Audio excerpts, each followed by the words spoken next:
প্রথম 10 বলে মাত্র 5 রান, পরের 28 বলে 88। বৈভব সূর্যবংশী আসলে কি করতে পারেন সেটা আরও একবার বুঝিয়ে গেলেন।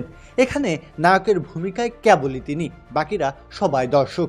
ক্রিকেট মাঠে এখন কেবলই এক নায়কতন্ত্র চলবে, যা শাসক 15 বছরের বিস্ময় বালক 38 বলে 93 রানের তাণ্ডব চালিয়ে আরও একবার মনে করিয়ে দিলেন 22 গজটা এখন থেকে একান্তই তার।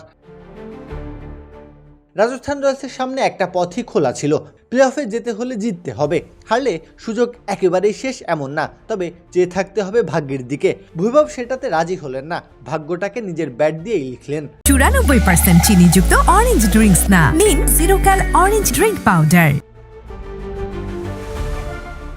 221 রানের লক্ষ্যে নামা বৈভবের শুরুটা অবশ্য বৈভব সুলভ হলো না। প্রথম 10 বল থেকে এলো মাত্র 5 রান। তবে সবসময় সকালে সূর্য দেখে দিনটা কেমন যাবে সেটা বোঝা যায় না।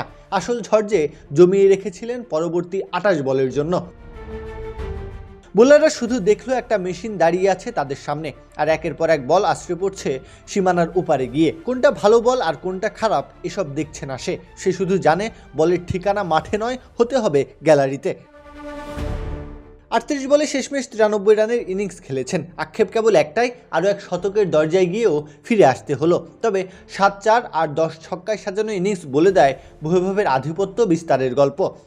93 রানের মধ্যে 88 রানে এসেছে 4 ছক্কার মিশেলে। বোলারদের উপর দিয়ে কি ভয়াবহ ঝড় বয়ে গেছে সেটা বুঝতে এটুকুই যথেষ্ট। বৈভব ঝড়ের দিনে দল জয় পাবে না তাই কি হয়? 7 উইকেটের জয় নিয়ে প্লে অফের রাস্তাটা আরও একটু সহজ করে নিল রাজস্থান।